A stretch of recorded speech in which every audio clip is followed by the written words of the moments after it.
Hello students, आज इस video में हम करेंगे क्लास 12th हिस्ट्री के चैप्टर नंबर 3 बंधुत्व, जाति और वर्ग के स्रोत आधारित प्रश्न।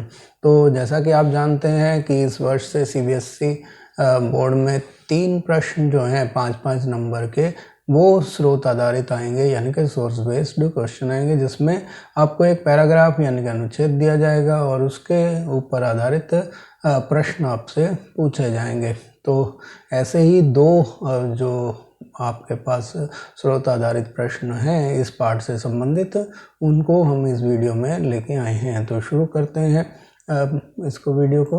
तो पहला अनुच्छेद इस प्रकार है कि जिसे पढ़कर आपको प्रश्नों के उत्तर देने हैं कि स्त्री और पुरुष किस प्रकार संपत्ति अर्जित कर सकते थे। तो अनुच्छेद शुरू करते हैं कि पुरुषों के लिए मनुस्मृति कहती है।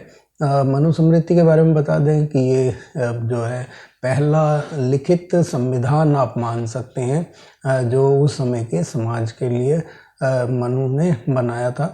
तो मनुस्मृति कहती है कि धन अर्जित करने के 7 तरीके हैं और वो 7 तरीके इस प्रकार हैं। पहला है विरासत में, यानी कि माता पिता द्वारा पैतृक संपत्ति के रूप में जो छोड़ के गया हो वो, और खोज द्वारा यानी कि ढूंढ लिया गया हो या कहीं से पा गया हो।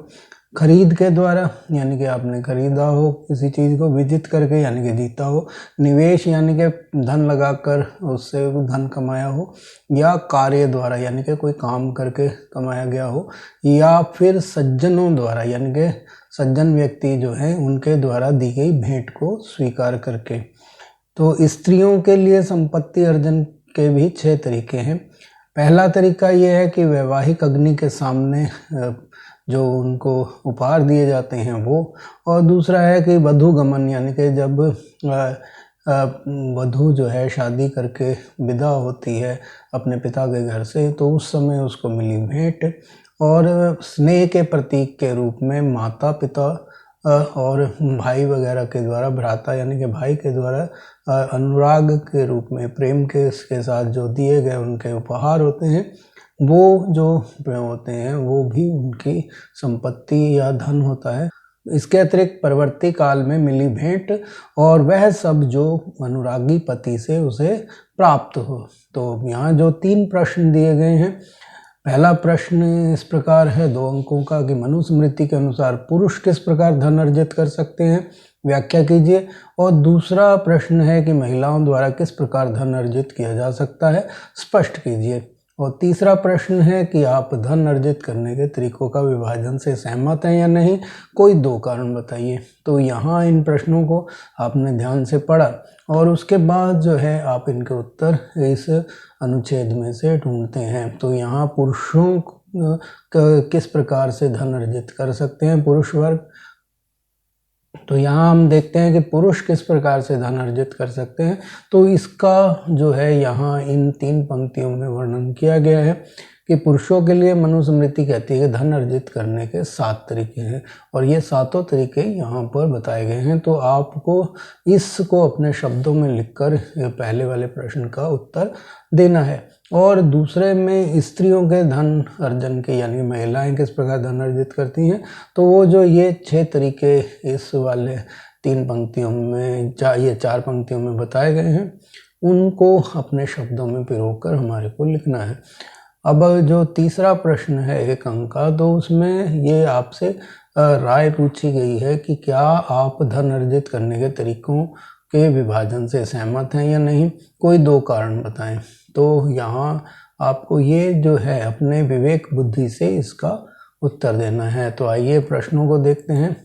पहला जो प्रश्न है, मनुस्मृति के अनुसार पुरुष किस प्रकार धन अर्जित कर सकते थे, व्याख्या कीजिए। तो पुरुषों के धन अर्जित करने के तरीके इस प्रकार बताए गए हैं कि मनुस्मृति के अनुसार पुरुष 7 तरीकों से धन अर्जित करते हैं।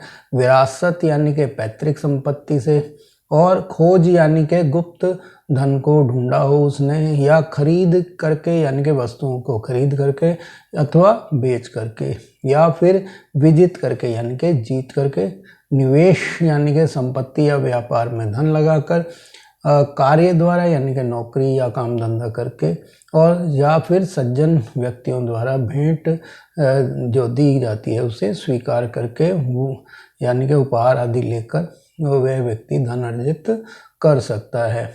अब दूसरा प्रश्न जो है कि महिलाओं द्वारा धन अर्जित कर किस प्रकार किया जा सकता है, तो उसका उत्तर इस प्रकार होगा कि महिलाओं द्वारा धन अर्जित, तो दूसरा प्रश्न है महिलाओं द्वारा किस प्रकार धन अर्जित किया जा सकता है, स्पष्ट कीजिए।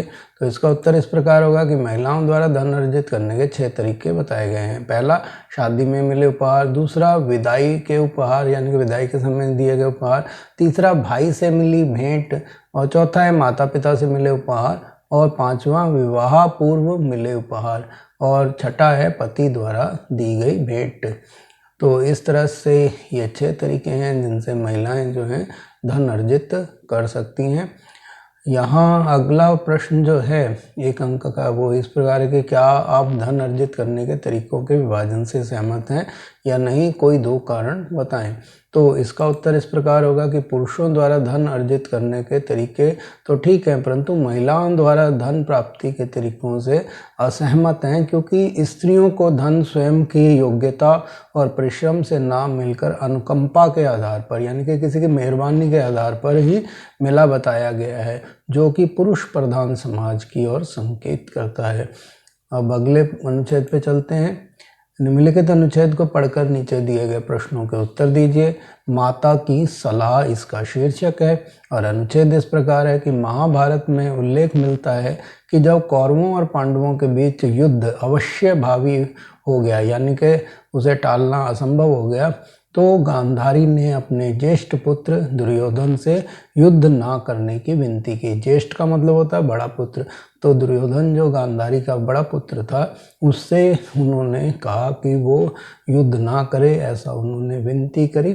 तो शांति की संधि करके तुम अपने पिता यानी कि धृतराष्ट्र के लिए कह रही हैं, मेरा यानी कि गांधारी अपना स्वयं का और अपने शुभेच्छुओं का यानी कि जो उसका भला चाहते हैं का सम्मान करोगे। विवेकी पुरुष यानी कि जो सोच समझ कर कार्य करते हैं, जो अपनी इंद्रियों पर नियंत्रण रखता है, वही अपने राज्य की रखवाली करता है। लालच और क्रोध आदमी को लाभ से दूर खदेड़ कर ले जाते हैं। यानी लालच और क्रोध 2 ऐसे अवगुण हैं जो मनुष्य को फायदा ना करके उसको नुकसान की ओर धकेल देते हैं। इन दोनों शत्रुओं को पराजित करिए यानी कि दोनों शत्रु कौन है, लालच और क्रोध को पराजित कर राजा समस्त पृथ्वी जीत सकता है। हे पुत्र, विवेकी और वीर पांडवों के साथ सा आनंद इसका भोग करोगे। युद्ध में कुछ भी शुभ नहीं होता, ना धर्म और ना अर्थ की प्राप्ति होती है और ना ही प्रसन्नता कि युद्ध के अंत में सफलता मिले, यह जरूरी नहीं। और ना ही प्रसन्नता की युद्ध में अंत में सफलता मिले, यह जरूरी नहीं। अपने मन को युद्ध में लिप्त मत करो। दुर्योधन ने मां की सलाह नहीं मानी, वह युद्ध में लड़ा और हार गया। तो यहाँ पर हम देख रहे हैं कि जो यहाँ प्रश्न दिए गए हैं 3, वो उनके अगले स्लाइड में हम जो है इनके उत्तर देखेंगे। क्वेश्चन नंबर 1 है, गांधारी ने दुर्योधन से क्या विनती की, संक्षेप में बताइए। तो इसका उत्तर इस प्रकार लिख सकते हैं, क्योंकि 1 अंक का प्रश्न है तो शॉर्ट में ही इसको लिखना है। तो गांधारी ने दुर्योधन से विनती की कि वो पांडवों के साथ युद्ध ना करके मिलजुल कर शासन करे। और क्वेश्चन नंबर 2 है कि क्या आप गांधारी द्वारा दुर्योधन को दी गई सलाह से सहमत हैं। अपने उत्तर की पुष्टि के लिए 2 तर्क दीजिए। और ये प्रश्न जो है 2 अंकों का है। तो इसका उत्तर इस प्रकार हो सकता है कि गांधारी की सलाह से हम पूरी तरह सहमत हैं, क्योंकि इससे एक तो ये होता है कि युद्ध को टालकर विनाश से बचा जा सकता था, और दूसरा परिवार में स्नेह बना रहता।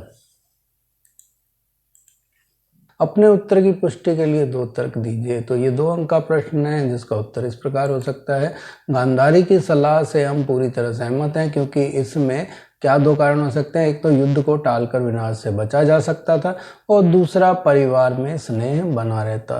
परंतु दुर्योधन ने उनकी सलाह नहीं मानी, तो ना तो वो युद्ध के विनाश से बच सका और मारा गया, और साथ ही साथ परिवार का जो स्नेह था, भाइयों में जो स्नेह होना चाहिए था, वो भी समाप्त हो गया, और भाई भाई एक दूसरे के खून के प्यासे हो गए। अब तीसरा प्रश्न है, दुर्योधन ने अपनी माता की सलाह क्यों नहीं मानी। इससे आपको महाभारत काल में स्त्रियों की स्थिति के विषय में क्या पता चलता है। तो ये 2 अंक का प्रश्न है।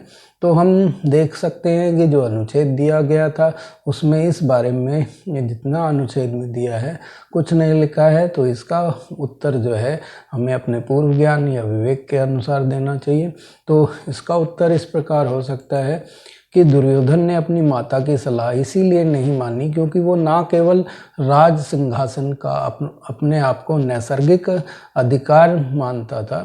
तो इसका उत्तर इस प्रकार हो सकता है कि दुर्योधन ने अपनी माता की सलाह इसीलिए नहीं मानी क्योंकि वो ना केवल राज सिंहासन पर अपना नैसर्गिक अधिकार मानता था बल्कि किसी स्त्री, चाहे वो उसकी माँ ही क्यों ना हो, सलाह को तुच्छ मानता था। तो इससे यह भी पता चलता है कि स्त्रियों को समाज में पुरुषों से कमतर माना जाता था। तो इससे ये पता लगता है कि समाज जो था पुरुष प्रधान था और स्त्रियों की सलाह और उनकी राय का कोई महत्व उनकी नज़रों में नहीं होता था। वो अपने पिता की सलाह तो दुर्योधन मानता है लेकिन अपनी माता की अच्छी सलाह को मानने से इनकार कर देता है। इसके साथ ही ये वीडियो समाप्त हुआ। अगर आपको ये वीडियो अच्छा लगा हो तो इसे लाइक करें और अगर मेरे चैनल पर नए हैं तो मेरे चैनल गुरुदेव क्लासेस को सब्सक्राइब कर लें ताकि आने वाले वीडियो के नोटिफिकेशन आपको लगातार मिलते रहें। धन्यवाद।